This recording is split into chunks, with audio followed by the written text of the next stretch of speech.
Birds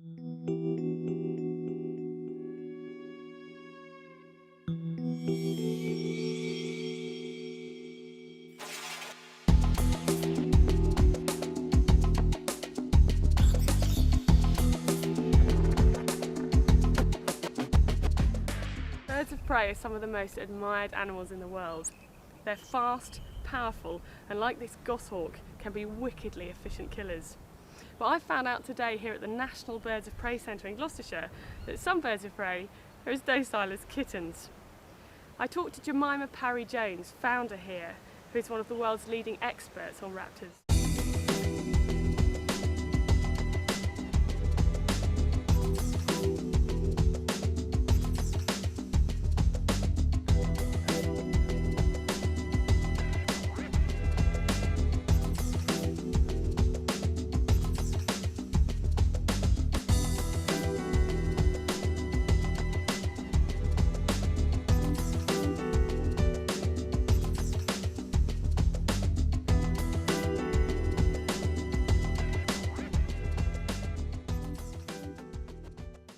So this is your golden eagle, which you're going to demonstrate for us. That's one of my golden eagles. I'm just going to bring him out and put him, have a little bit of what's called manning, which in my case is womaning, just having him on the fit, and then pop him on the lawn so he can have some sun, because these compartments don't get the sun until the afternoon.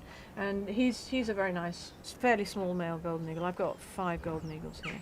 Okay, now golden eagles live in this country, live mainly in Scotland. Yeah.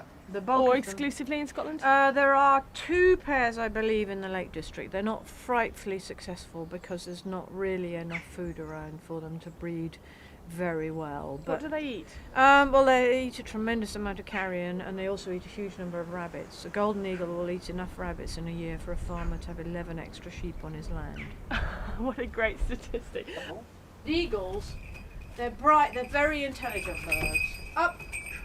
And he knows the word up, and I've taught him the word up so that he steps up. Now, you can see it's a big, powerful foot, but I'm quite happy to get my hands near him because he's not a problem. So the only problem with falconry is you've got to do everything one-handed. Okay, because your bird's on your other hand. Yeah. Is he quite heavy, or is he deceptive? Because he's deceptive. They okay. Look, now he may flap as we come out, because they often do. And as yet, he's not really used to the dogs. He only weighs about 6 3/4 pounds, which sounds like a tiny amount until you've got it on the end of your arm for any length of time. And then it gets somewhat exhausting.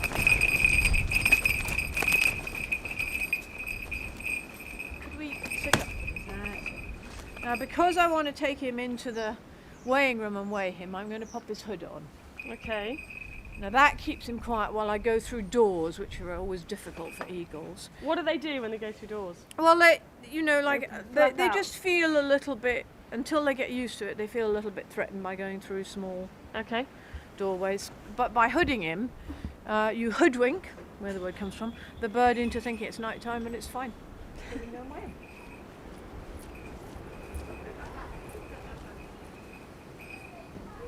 This is quite a small room for a bird this size.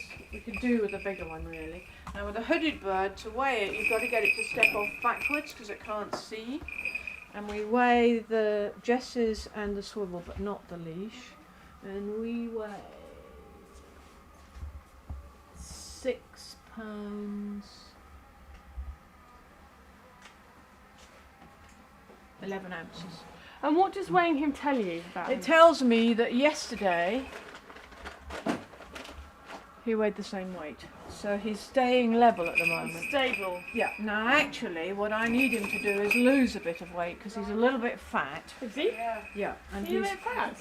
And he's not responding to training. So if I take him down into the field and try and get him to come to a piece of meat, he says, well, no thanks. Not really hungry. Okay. You can see the gold on the back of the head here, which is where the name comes from. Where do they get their name? It's actually not a great name because they're brown. They're not very gold, are they, at all, no? No, I mean those lovely pale ginger tawny eagles that we have are a much more golden colour. But, you know. Does this bird have a name? Not yet. We have a rule here that we don't give them a name, the flying birds, until they're flying free. because by that time you've learnt what their personality is. And sometimes you choose a name beforehand and it turns out to be completely the wrong name. We have a theme each year for the names as well. Last year it was, I can't remember, minerals.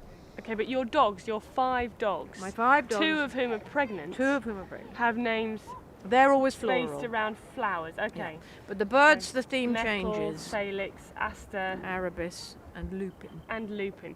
Okay. Am I going to keep any puppies? Are you mad?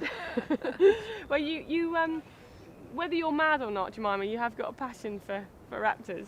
I do. I can't live without them. I've tried. I mean, I went to college, 2 different colleges, drama school and the Royal Academy of Music, and I always started with no livestock and always ended up with tons of it. So Your can't dad can't started live you off, didn't he? yeah, and his great uncle, or his uncle, my great uncle. So I'm the 3rd generation. Of falconers, which is why you're so confident. 6-pound eagle flapping around. You see how the wind got up? Yeah. And He wanted to go. bouncy. Is he excited by the wind? He wants to fly, or? I think sometimes it's excitement, sometimes it just blows them off balance and they want to turn and face into it, or they just, it just makes them feel uncomfortable. They don't like having their back to the wind because it blows their feathers all the wrong way. So your dad started you off, Face to and face. behave. You lived in Devon. We lived in Dorset, Dorset. before we came here. I've lived all over the place. I was born in Salisbury. Come on, now sit up. Put your And you wings had in. all these. You did want an Hello, eagle wing that's as an nice. umbrella, didn't you? Beautiful bird. And is he okay for me to stroke him? He's Maybe. coming on. I mean, there's not a mean bone in his body so far. Eagles can be aggressive, and I hate to admit this, but the females tend to be more difficult than the males. More aggressive than males. And the females are bigger than the males. They are bigger, yeah. Why is that? There's lots of theories. Some people will say it's because it's a meat-eating animal. If the males were large and aggressive, it would be dangerous for the birds to breed. I don't know if you ever watched lions and things mating. It's a fairly hair-raising operation.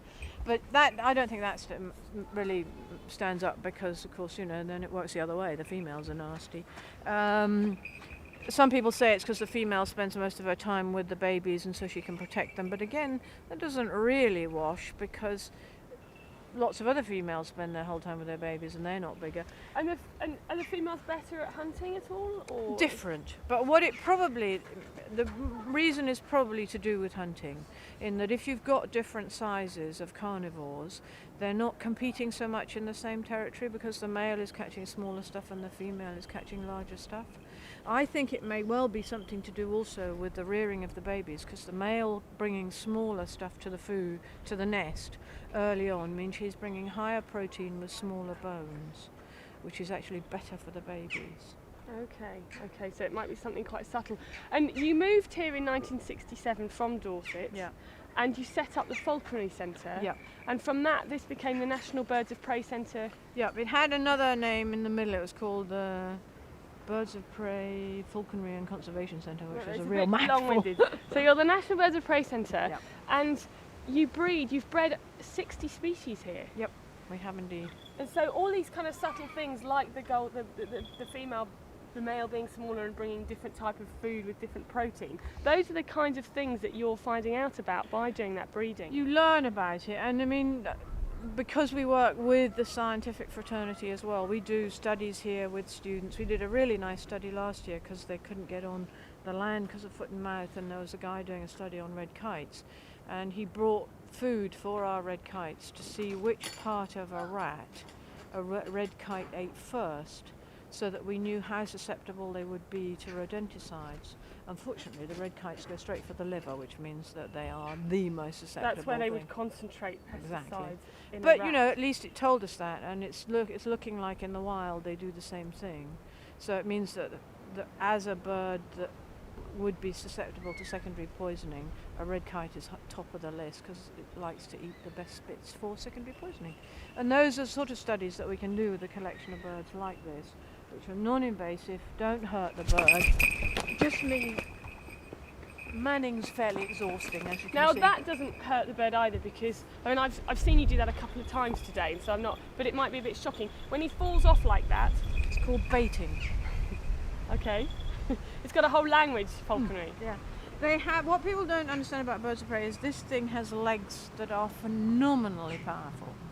For example, peregrines hit their quarry at over 200 miles an hour with their feet. Now, if you tried to hit something at 200 miles an hour with your hand, you'd break bones. It'll break. But they have such incredibly powerful leg muscles and shock absorbers, and they're specially designed that using jesses on their legs and having them bait like this doesn't hurt them at all. Charlotte, can you radio through to Catherine and say, is there any chance of her trying to get that electric knife sharpener today? Is this knife the easiest? Let me show you. Yeah. The easiest way is to do Just this. to work with the. Yeah. Okay. Now, this is actually shin of beef.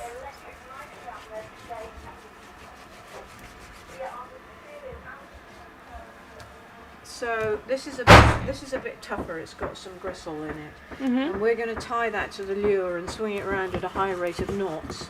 So we need that bit to be a little bit tougher. You're going to tie that in the air, are you? Yeah. Because what I'm going to do is fly a falcon. Now I have a lure in here. This is yesterday's lure. So what we do is we chop that bit off. That's a bit of a pigeon, is it? No, that's a pair of wings that used to belong to a moorhen who no longer requires their services. This is a lure. Spelled L-U-R-E, Yes. or if you happen to be American, called a lure. Hang on, no, Lure. what do they call it? Lure. Lure.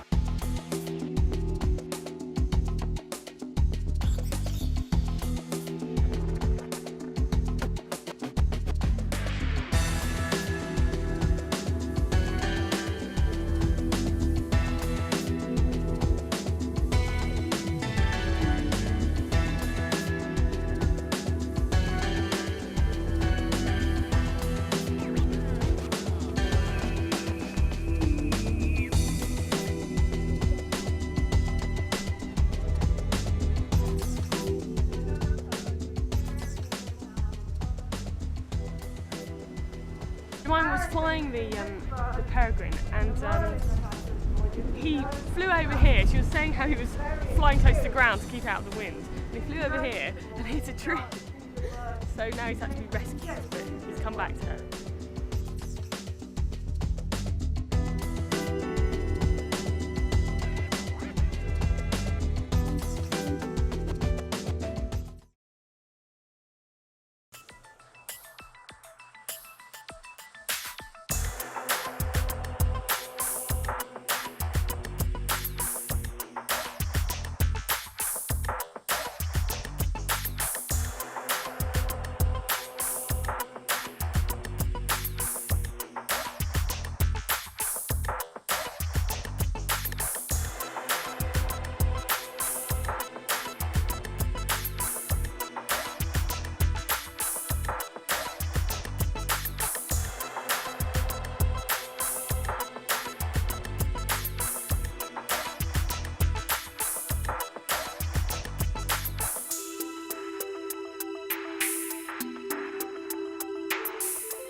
So Martin, this is a tawny eagle, yes. chick.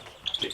And he or she, we don't know yet, Not yet. has been taken away from his parents because they lay 2 eggs and have 2 young, but often only one will survive. Generally, yes, so it's sort of a safeguard. So you've taken him away and you're rearing him yourself. Yeah. And he's kind of very dinosaur-like, isn't he? Well, when you think about it, you know, another word for birds of prey is raptors, raptor, you know, which means to seize with your feet. So, And that's why he's got such huge feet. huge feet, which is going to be the important part of his whole sort of lifestyle. Which when he sat down looked quite gangly Yes. and a bit ridiculous. Yes. He's nothing like the sort of powerful magnificent no, bird he's going to be. but in about 8 weeks, I can assure you that you'll have a completely different bird there. And we'll just cut up some food here. And if I just start the procedure. There we go. And what is this? What, the food? Mm. It's a mixture of quail. At the moment, it is just quail, which is good quality food. Don't want to give the bird too much bone at the moment. Now, does it help with the training process to have them held and looked after by humans at this stage, or? Well, what we don't want to do too much, particularly with the tawny eagle, is sort of. You having trouble there? Shall I have a go? Get the first one in. First one down. There you go. What we don't want to do too much is to have too much sort of time with the eagle, otherwise there's a possibility that the bird could become imprinted, which is okay for the owls, but we don't want it for the eagles. Right, you don't want them to. No. You want them to think that they are in fact eagles, yeah, as an eagle, and want to mate with other eagles rather than with you. That's right, which is very important. Not that you're not attractive or anything, but And you can see they are gannets. They just keep. Yeah, they just eat. How much will he eat? Well, we just keep at the moment, because it's the baby. We just keep feeding until the bird starts to actually back away. We just keep it there. That's the idea. Yeah. Oh. Yeah, you're supposed to swallow that. What do you think about that? You don't. Should we have another go? There we go. Brilliant. And as the food's going down, it's sitting just about here. It's in a little crop. Yeah. Which is a storage container. So how many times have you been a mummy eagle, Martin? Well, loads of times. I mean, we all sort of take part in it here. And what about these bits of bone and everything? That can. Yeah, as long as it's small. I'll try that bit there. Bit of bone there as well. Is that all right? And we avoid that, do we? Yeah. Oh, you're calling. There. It's bigger than you, that bit of food.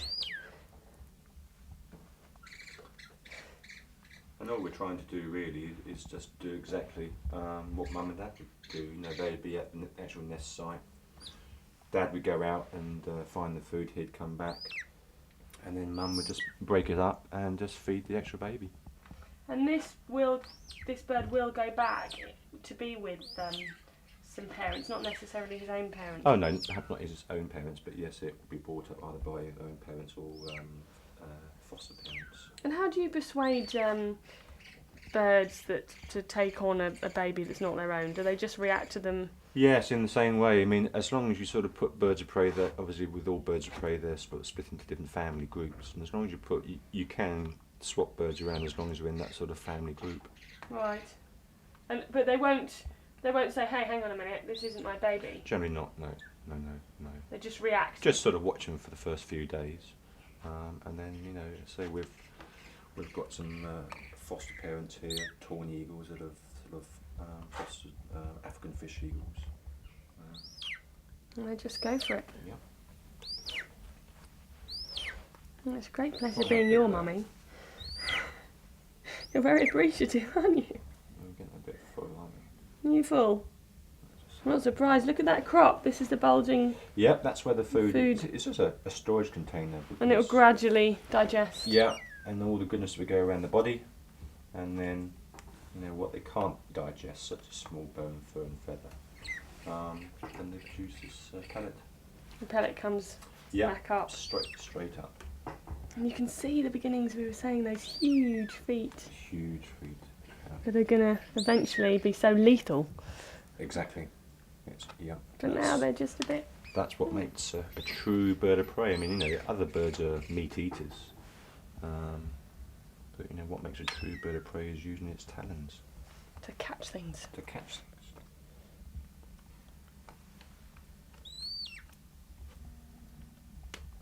How about that bit? Yeah. You don't really want it, do you? You're kind of full up, aren't you? One more go. No.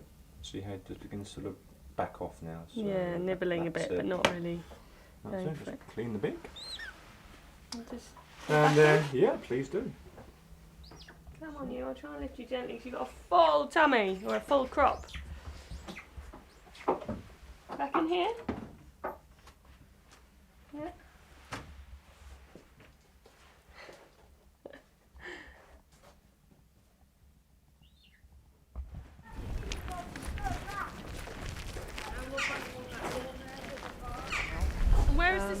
from?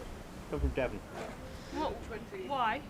Well, he's a bird that has been with me for about 3 or 4 years, but we decided it's going to be better for him that he goes in for a breeding project in the right place. He's So old he's enough. your He's my eagle at the moment.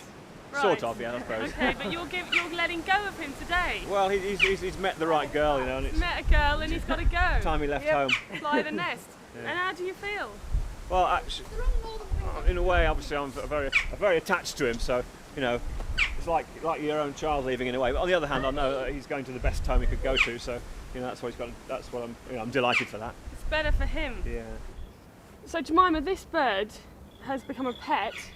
Well, they're never Through- pets. It's not really. Okay. They're, companion. Privately owned. Yeah, privately owned. I think Through we- a loophole in CITES, the Convention for the International Trade in Endangered Species. Well, it's not really a loophole. It's just CITES, I think, personally made a mistake.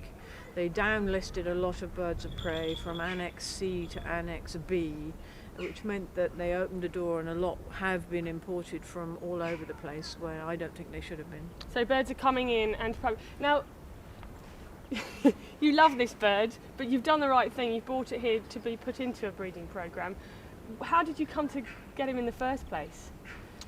Well, I'm a professional falconer, Right. and I heard that there was a steppe eagle available. And actually, I didn't know much about the setup, to be honest. Once I travelled a long way to see the bird before I purchased him, and he was in such a bad state that it didn't really make a lot of sense to me from the point of view that he was not going to be able to get up and fly for a long time, which is what I wanted him to do.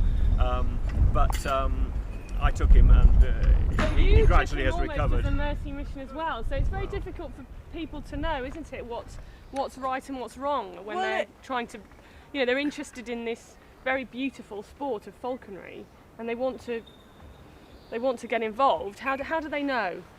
Well, I mean, he knew because he's been flying birds before and he just didn't want to leave the bird there. And quite right, I probably would have done exactly the same thing. And, eventually you can get them right. I mean, I've had birds that have come in appalling condition. The birds I was talking to you earlier from this recent court case, 2 or 3 of them we couldn't even recognise. We knew they were harriers. We had no idea what species they were because they were in such bad condition. A year on now, we know they happen to be pied harriers, and it'll be another year before they're in really good feather condition. But you can get them right. Is there any way that people getting involved in this, are there guidelines, are there rules? Do they contact you? They contact people who know. They contact either people like us who know what they're doing, and what I usually say and what I've said in all the books is just be careful, because not everyone who says they know what they're doing does, and it's just a question of common sense. If you go to 2 or 3 places and you have a look around, you should be able to judge which are good and which are less good. He's cheering up. Look, he's starting to preen. Yeah, he's He's pretty looking settled, quite really. happy, Yeah, actually. it Of course, the weather's right for him, isn't it? Windy days always makes eagles very bouncy anyway. It's just like horses. They're a little bit more difficult, but he's very settled considering he's in a completely strange place and he's just travelled up from Devon. Excuse me. Ruby, look. On here. That's it. That's better. Good girl. This is the sister of Ruby, who we saw outside. Yeah. Who was quite interested in the camera. And you It's the first time she's seen it though, so it's where Coppers has done a little bit of work with cameras, so it's not a problem for her. She's completely delightful. You had her in your house? Yeah. Or her sister, until she was how old? Well, until she was able to fly on her own, and once she started to fly on her own, it starts to get a bit dangerous. A bit messy in the house. A bit messy and a bit dangerous. So then she came back. And the purpose of having her is to educate people and show people the owls and get them inspired to protect them, is that? Yeah, that's right? it's the main reason, just so people can get a bit more knowledge on owls, in this country and in other countries. And like, there's no owl in this country that would go into a burrow like Copper does here, or Ruby did earlier. Hey, sorry darling. Oops, intercepted you, sorry. Just one thing we don't do is stroke any of the birds. Oh, you don't stroke them, okay. We don't stroke them for the main reason is they've got waterproof on their feathers, and if you if you're to brush their feathers, it's like a wax coat. You take the wax off the actual coat, or you keep touching it and touching a wax coat, it will lose its wax and then becomes waterproof. It's very tempting to stroke them, isn't it? It is when they're this soft and fluffy. They're like It's little not- pets. It's not a problem when you've got the down on them as youngsters, but it's when they get that little bit older and they start to get the long feathers. Right. She's incredibly friendly, isn't she? And Yeah, well, she lived in the house with 5 black Labradors, so she's pretty used to everything. That's it. good girl. You're the star of the show, aren't you, really? What's that about? It's her saying goodbye. Oh. That's it from Wild this week, from me and from Copper, and from everyone here at the National Birds of Prey Centre. Bye, Copper.